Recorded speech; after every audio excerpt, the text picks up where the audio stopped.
திருப்பாவை பாசுரம் 19வது நாள்.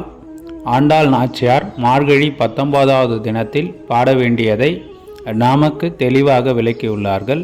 இன்றைய தினத்தில் நப்பினாயை பற்றி மேலும் கண்ணனுடன் எப்படி ஒன்றோடு ஒன்று இருக்கிறாங்க, அவங்களுக்குள்ளே இருக்கக்கூடிய அந்யோன்யத்தை பற்றியும், மேலும் அவங்கக்கிட்ட இருந்து எப்படி பர்மிஷன் வாங்கி கிருஷ்ண பரமாத்மாவை எழுப்புறாங்க அப்படின்ற முழு விளக்கத்தையும் இன்றைய பாடலில் அமைஞ்சிருக்கும். ஃபஸ்ட்டு 2 வரிகளில் பார்ப்போம். குத்து விளக்கெரிய கோட்டுக்கால் கட்டில் மேல் மெத்தென்று பஞ்சை சயனத்தில் மேலேறி அப்படின்னு முதல் 2 வரிகளில் கொடுத்துருப்பாங்க. அப்படின்னா என்னன்னாக்கா, குத்து விளக்கெரியனா ஒரு அழகான ஒரு பெட்ரூம்குள்ளே விளக்குகள் அழகாக எரிஞ்சிட்ருக்கு.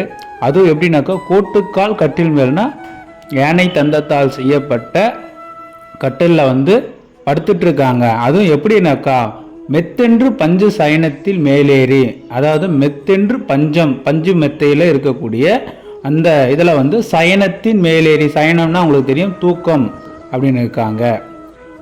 கொத்தலர் பூங்குழல் நப்பினாய், கொத்தலர்னா கொத்தான அழகான பூக்களை சூடிக்கொண்டு வாசனையோடு இருக்கக்கூடிய பெண்ணே அப்படின்னு நப்பினாய். கொங்கை மேல், கொங்கைனா பெண் உங்களுக்கு தெரியும், கொங்கை மேல் வைத்திட கிடந்த மலர் மார்பா அப்படின்றாங்க.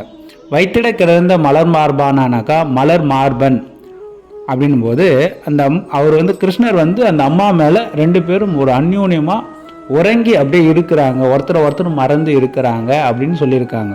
இப்படி இருக்காதப்பா, வாய்த்திறவாய், மலர் மார்பா வாய்த்திறவாய் அப்படின்னு அவரை கூப்பிடுறாங்க. கொஞ்சம் பேசுப்பா, நீ உன்னுடைய விஷயத்த சொல்லுப்பா அப்படின்னு சொல்கிறாங்க.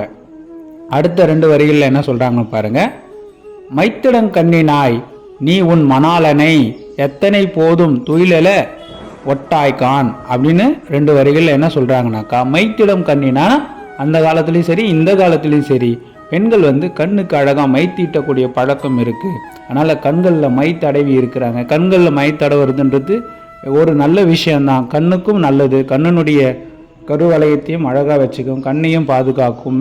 மேலும் பெண்களுக்கு எவ்வித திஷ்டி தோஷத்தையும் ஏற்படுத்தாமல் சுத்தமான மையாக இருக்கணும். இயற்கையான முறையில் தயாரிக்கப்பட்ட மையை தடவுறது நல்லது அப்படின்றது அந்த காலத்தில் மையை தடவுறதை பற்றி நமக்கு மறைமுகமாக சுட்டி காமிக்கிறாங்க.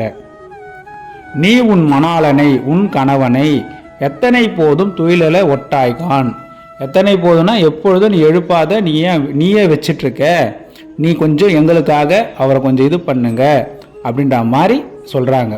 எத்தனை ஏழும் பிரிவற்ற கிள்ளையால் நீ அவரை விட்டு கொஞ்சம் பிரிஞ்சு இருக்க மாட்டியா, எங்களுக்காக கொஞ்சம் அவர் கருணை காட்ட சொல்லுங்களேன் அப்படின்ற மாதிரி நப்பினாய்கிட்ட நம்ம ஆண்டாள் நாச்சியார் சொல்கிறாங்க. தத்துவம் அன்று தகல்வேலூர் எம்பாவாய் அப்படின்னு பாடல் வரிகளில் முடிக்கிறாங்க. அவங்கள அவரை கிருஷ்ண பரமாத்மாவை எங்களுக்காக கொஞ்சம் அனுப்பி விடம்மா அப்படின்னு பாடல் வரிகளில் நிறைவு செய்கிறாங்க. இந்த இடத்துல கிருஷ்ண பரமாத்மாவும் நப்பினாயும் எப்படி ஒன்றோடு ஒன்று தன்னை இருக்கிறாங்கன்றது தெளிவாக காமிச்சிட்டு அவங்கக்கிட்ட எப்படி ரிக்வஸ்ட் பண்ணி அந்த எம்பெருமான் பரமாத்மாவை கண்ணனை தன் வசம் ஈர்ப்பதற்காக இவங்க கொடுக்கக்கூடிய ரிக்வஸ்ட் பாடலாக தான் இது அமைஞ்சிருக்கும். இந்த பாடல் வரிகளை 1க்கு 5 முறை படித்து பயன்பெறுங்க. பாடல் வரிக்குள்ளே போவோம்.